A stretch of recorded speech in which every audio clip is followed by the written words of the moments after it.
Face au psychiatre et psychanalyste Robert Neuberger, un lecteur de Psychologie Magazine s'interroge chaque mois sur la nécessité de suivre une psychothérapie.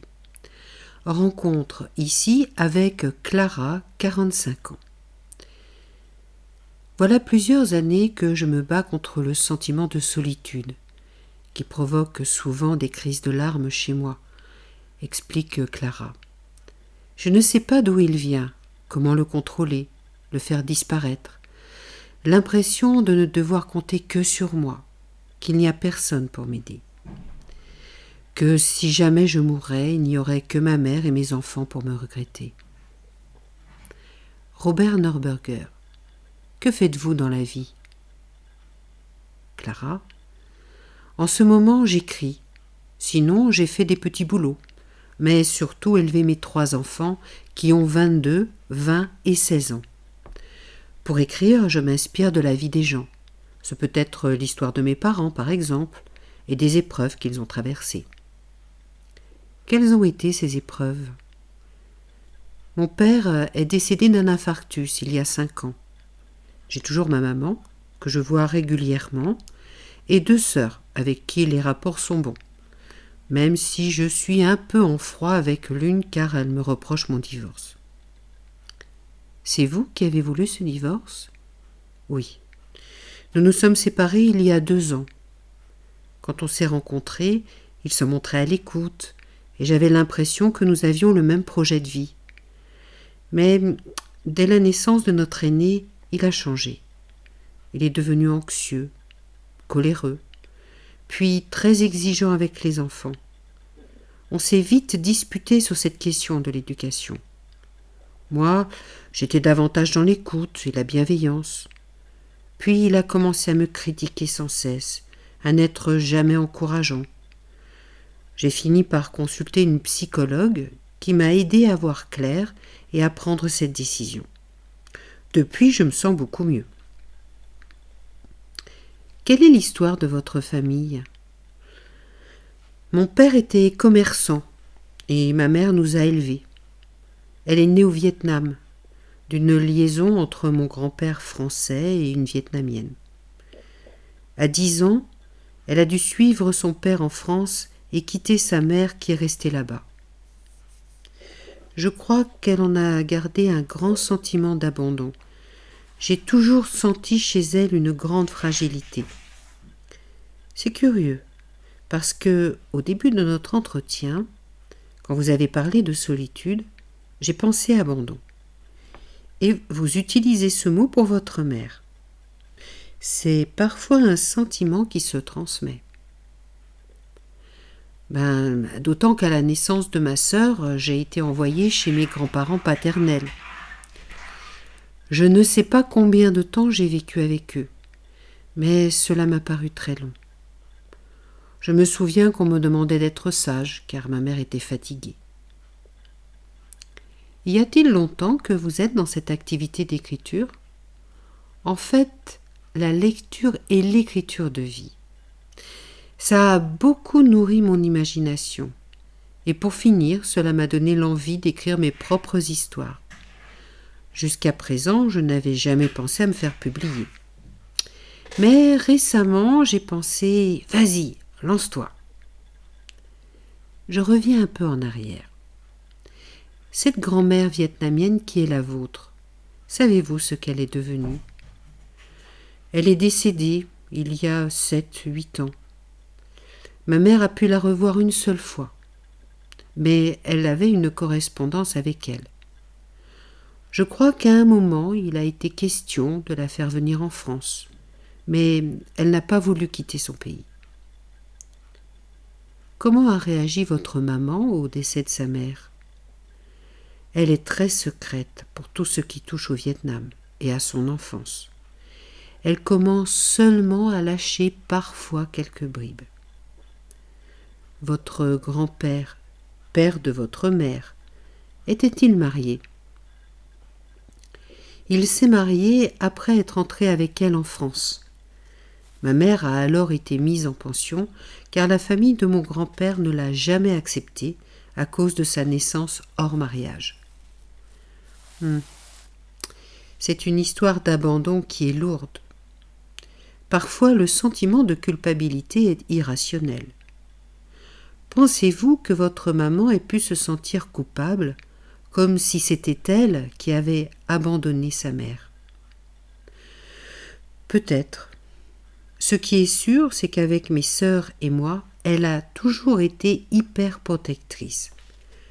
Pas étouffante, mais très soucieuse qu'on ait le meilleur. C'était ambivalent parce que d'un côté, elle était ainsi, et d'un autre, il y avait des périodes où elle était très absente. Il fallait qu'on se débrouille par nous-mêmes. L'été dernier, nous avons eu une grosse dispute parce qu'elle est intervenue dans ma manière de faire avec mes enfants. Je lui ai dit que j'étais adulte et savais comment m'y prendre, que je l'aimais, mais qu'elle ne pouvait pas tout le temps compter sur moi comme moi je pouvais compter sur elle, et que nous avions chacune notre vie. D'abord, elle l'a mal pris. Elle ne m'a pas parlé pendant 2 jours. Puis la relation a repris, et depuis, elle prend plus de distance avec moi. C'est une femme intelligente. Quand avez-vous appris cette histoire d'abandon de votre mère et de votre grand-mère? C'est venu petit à petit, et j'ai surtout déduit pas mal de choses d'après les conversations de mes parents, des photos. Je crois que c'était tellement à vif pour maman qu'en parler était difficile. Et je savais que des questions lui feraient de la peine. C'est tout à fait caractéristique des familles où il y a eu un traumatisme important. J'imagine votre maman, à 10 ans, qui n'avait pas le choix. Elle a dû suivre son père et abandonner sa mère. C'est un très grand traumatisme dont elle s'est sortie en se blindant, en se protégeant. Mais en revanche, la conséquence est chez vous. C'est souvent à la génération suivante qu'il y a des difficultés, car cette génération est là davantage pour réparer le passé que pour créer de l'avenir. Je pense que le moyen d'écriture que vous avez trouvé est une excellente thérapeutique. Cela dit, il y a toujours en vous ce poids. Vous avez très bien agi en créant cette crise avec elle l'été dernier, et j'emploie le mot crise dans le bon sens du terme. Vous n'êtes plus dans une relation mère-fille, mais 2 femmes à la maison. C'est cela que vous lui avez dit clairement, c'est-à-dire le passé ne doit plus être là, et on va créer quelque chose de nouveau. Ce qui ne veut pas dire rupture, mais une autre façon de retisser les liens. Ce que je trouve très positif, c'est que votre maman y ait répondu favorablement. Sinon, ça aurait été un drame pour vous. Oui, j'ai senti cela, sans vraiment mettre de mots dessus. Je crois que dans votre rupture avec votre mari, même si vous la souhaitiez et vous en sentez mieux, c'est rejouer un sentiment d'abandon qui était la problématique de votre mère. Abandonner l'autre et être abandonné. Les 2 à la fois. Parce que lorsqu'on perd un couple, on perd à la fois la relation. 1 mois plus tard, Clara. J'ai été bluffée par cette séance, en particulier lorsque le thérapeute a parlé d'abandon. En repensant à mon histoire, l'abandon donne un sens à tout ce que j'ai vécu.